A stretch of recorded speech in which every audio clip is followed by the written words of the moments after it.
નમસ્કાર દર્શક મિત્રો, નવડિયો સાથે આપનું હાર્દિક સ્વાગત છે. આપ જોઈ રહ્યા છો આ HRPC ન્યૂઝનો. હું છું વ્યવસ્થિત ભાવનગર દિનેશ કુમાર બાબરિયા ઘેટી. પાલિતાણા દ્વારા ગુજરાત જોડો સદસ્ય અભિયાન દ્વારા નાનેરા સ્થળે ગામે જનસભાનું આયોજન કરવામાં આવ્યું હતું, જેમાં આજુબાજુ ગામમાંથી મોટી સંખ્યામાં લોકો હાજર રહ્યા હતા. જેમાં ખાસ ઉપસ્થિત ગુજરાત યુવા પ્રમુખ બ્રિજરાજ સોલંકી, પ્રદેશ નેતા મહેપાલસિંહ ઝાલા, પાલિતાણા તાલુકાના પ્રમુખ રાઘવભાઈ ગોહિલ, શહેર પ્રમુખ પ્રવીણભાઈ મકવાણા અને પાલિતાણાની સમગ્ર ટીમ ને લોકો દ્વારા સારો પ્રતિસાદ મળ્યો હતો. જેના અનુસંધાને આજે નાની રાજસ્થળી ડુંગરની અને આજુબાજુના ગામના 200થી વધારે લોકો ટોપી અને ખેસ પહેરીને વિધિવત આમ આદમી પાર્ટીમાં જોડાયા હતા. બોલો ભારત માતા કી, ભારત માતા કી.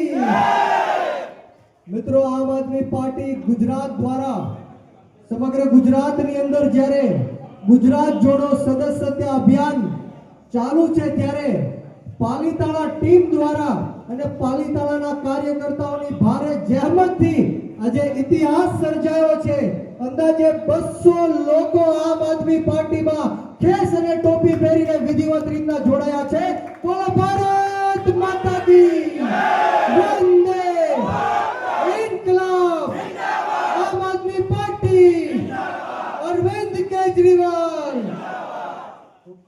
બ્રિજરાજ સોલંકી, આમ આદમી પાર્ટી ગુજરાત પ્રદેશ યુવા પ્રમુખ, ભાવનગર જિલ્લાનું પાલિતાણા વિધાનસભા અને એમાંય નાની રાજસ્થળી ગામ ખાતે આજે ગુજરાત જોડો જે જનસભા સમગ્ર ગુજરાતની અંદર ચાલી રહી છે ત્યારે નાની રાજસ્થળી ખાતે ખૂબ જ સરસ અને જે લોકોનો પ્રેમ મળ્યો છે, સાથ સહકાર મળ્યો છે. અંદાજે 500થી 600 લોકો આ સભામાં હાજર હતા. ઇતિહાસમાં પહેલીવાર આ ગામમાં પાલિતાણામાં અને ભાવનગર જિલ્લામાં 200 કરતાં વધારે ગામજનો આમ આદમી પાર્ટીમાં ટોપી અને ખેસ પહેરીને વિધિવત રીતે જોડાયા છે.